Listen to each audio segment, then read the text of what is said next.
Less than 48 hours remain until the expiration of the presidential ultimatum regarding the Strait of Hormuz. You are looking at the final logistical phase as heavy armor and support vehicles are embarked onto the carrier strike group. U.S. forces have initiated a massive repositioning toward the Iranian maritime borders and primary operational sectors. Data confirms that 50,000 personnel are now hitting full combat readiness across the Persian Gulf, moving into tactical staging areas to secure international shipping lanes.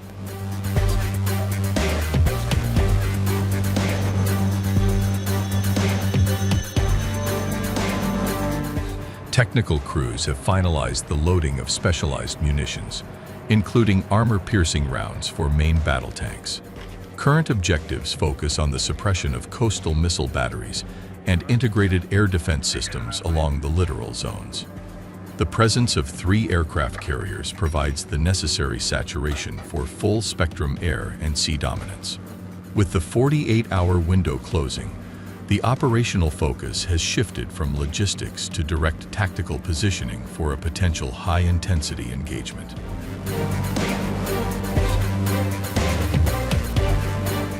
The conflict centers on the Strait of Hormuz, a waterway only 21 miles wide at its narrowest point.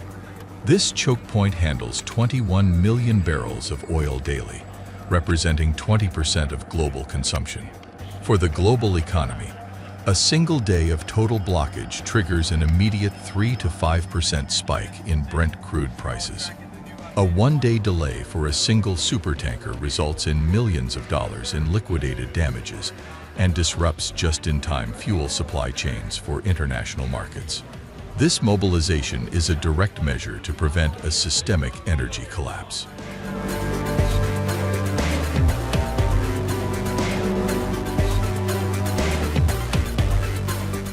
U.S. Central Command has confirmed the largest military buildup in the region since 2003, with carrier strike groups 3, 10, and 12 now fully operational in the sector.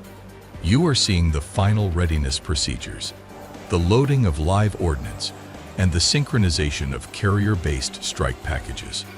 The objective is the immediate reopening of the Strait of Hormuz, which remains effectively closed following recent escalations.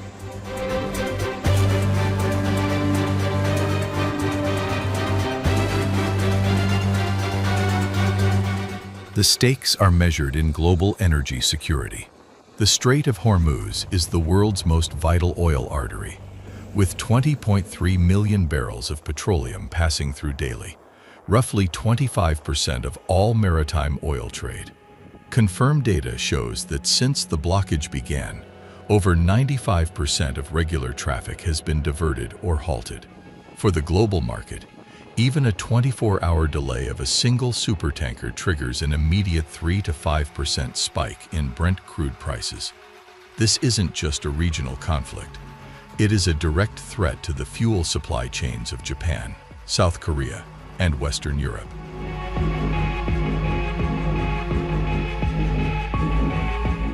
Military intelligence confirms that U.S. and Israeli forces have already conducted targeted strikes against Iranian petrochemical plants and air defense sites.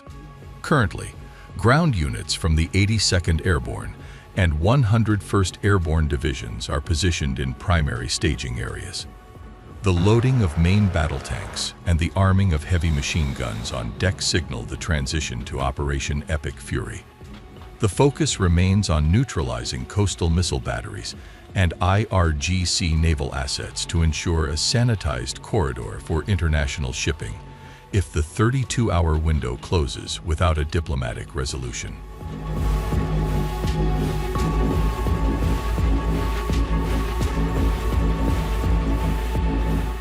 To understand the scale of this confrontation, we must look beyond just numbers.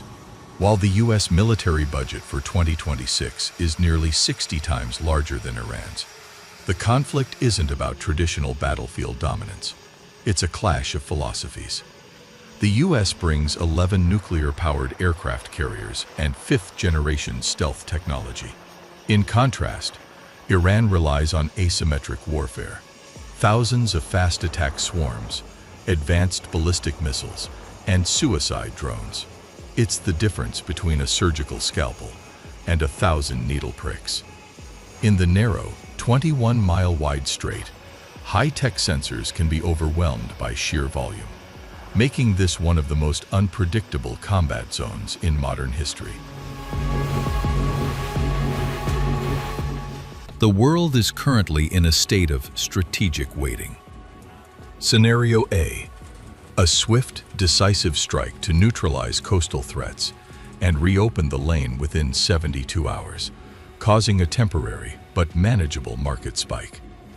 Scenario B: a prolonged war of attrition involving sabotage and regional escalation, which could push inflation to record highs and force a total redesign of global energy routes.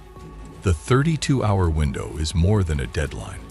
It's the last moment of the old economic reality. As the fleet moves into position, the question isn't just who wins, but how much the world is willing to pay for the outcome.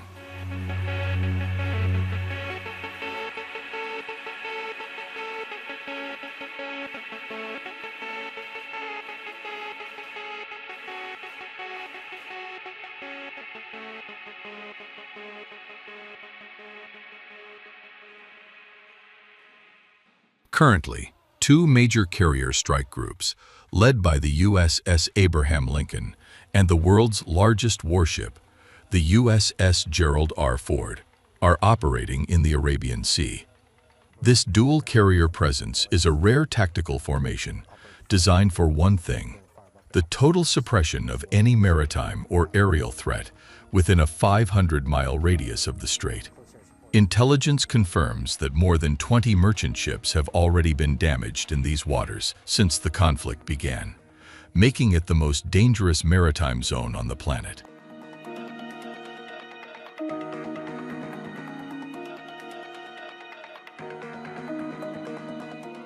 Let's look at the hard numbers of the air superiority gap. The United States operates an arsenal of over 13,000 advanced aircraft, including the F-35 stealth fighters you see on deck. Iran's air power consists of roughly 550 aircraft, many of which are aging Soviet-era models. However, Iran's defense strategy isn't about matching planes. It's about their missile forest. Thousands of ballistic and cruise missiles are hidden in hardened underground facilities along the coast. The next 32 hours will determine if the world witnesses a technological blitzkrieg or a long, agonizing war of attrition that could permanently shift the global balance of power.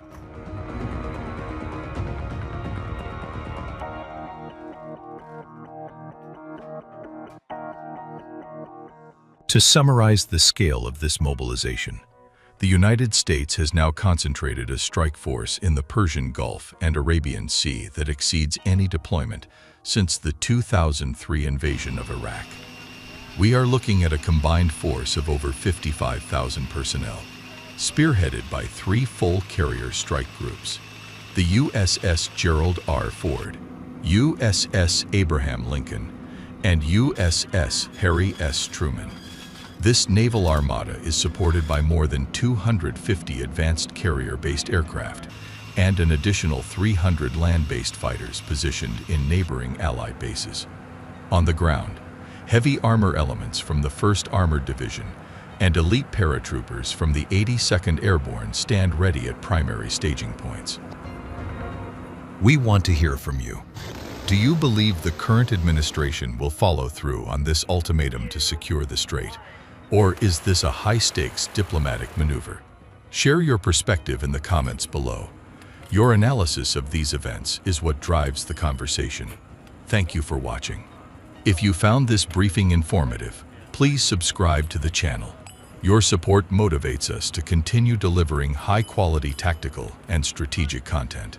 Stay safe, and we wish you all a peaceful sky.